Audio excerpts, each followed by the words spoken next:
What's up, YouTube? Super Animal Drummer here, making a video today about the distinction between pets and the animals that we eat, and why we draw such a line, and what it really means for people who say they love animals but still eat meat, dairy, and eggs. Because I don't see how you can do such a thing and consider yourself consistent, in belief, actions, and words that you say. Because it's contradictory, and that's kind of my argument. Is that you can't be a morally consistent person if you think that you're loving animals when you buy meat, dairy, and eggs. Because buying meat, dairy, and eggs to me is immoral. Because as I've said in another video, the production process is absolutely immoral. Which is a little bit beside the point. I mean, really the point in this video is you're not loving animals. You're really hating them, actually. If you really consider what it is you're supporting, and you're giving money to certain people to do really terrible things to animals that you purport to love. So I mean, that's really what you're doing. And I mean, you may not know about it, but then it's your duty to learn if you say you love animals. So you can know what it is that you're actually doing to animals. I mean, you're doing it through a proxy, but what's the difference? So I don't know. It's a funny situation. People who have dogs and cats, and they love their animals, but then they'll have some burgers in the fridge that came from cows that grew up in feedlots and ate unnatural food, corn, were fed antibiotics just to keep them from dying in such awful situations, and were potentially skinned alive, deboweled alive, and had their throats slit while fully conscious, or pork that was boiled alive, or chickens that were boiled alive. I mean, all incidents of factory farming, and it's like you're giving money to these situations to support this kind of process, and at this, and here you have this product in your kitchen in which the same living room as your dogs and cats are hanging out with, and you can say you love animals. How do you reconcile that room, in a sense? The amount of love you have for your cat and dog while you have this corpse in your fridge sitting there that comes from so much suffering. I mean, you didn't go out and hunt it yourself. If you did, that'd be a little more acceptable to me.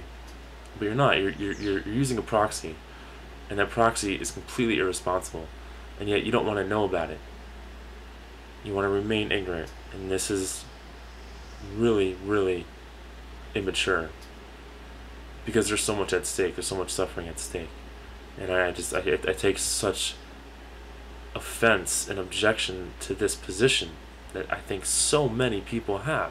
I mean, if you consider all the dog and the cat owners in the United States, how many of them are vegan? Not probably a very small percentage. There's only 1% of the population is vegan. The point is that if you're not vegan, that you are committing this contradiction. You are this fallacy. You're being contradictory in your action.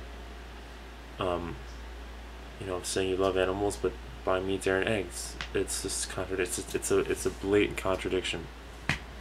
So you need to resolve that.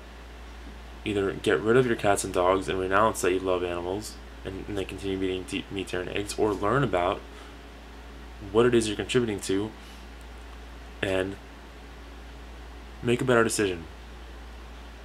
Stop supporting it. And I don't know, that at that point it's up to you. That's your personal decision. I don't like to tell people to go vegan because I can't tell someone how to live their life, but I have no fucking problem saying you should learn the truth about what is actually going on, especially when it's something that you're causing because you're giving money to this process. I think you are obligated morally to know what it is that you are contributing to. Of course, that's the last thing these corporations want, is for anyone who's giving them money to know the truth about what is actually happening to living, breathing, feeling animals. That's the last thing they want. So they throw advertising at you, which is, to me, is an implicit permission and consolation that what you're doing is okay and is morally good. Makes you feel okay. Because if you actually knew the truth, if slaughterhouses had glass walls, everything would change. Everything. I mean, I firmly believe that. So it's only a matter of getting people to to view the truth about what it is they're actually causing in their purchases. And now I'm really going off topic, but it always comes back to the same point for me. Is learn about production and then make a choice as to whether you want to give money towards it. But I mean, it's such a blatant contradiction for people to say I love animals and love their cats and dogs and have a bunch of cow meat in the fridge, at the same time that comes from a factory farm. It's like it's an irreconcilable duality. I don't know. Peace.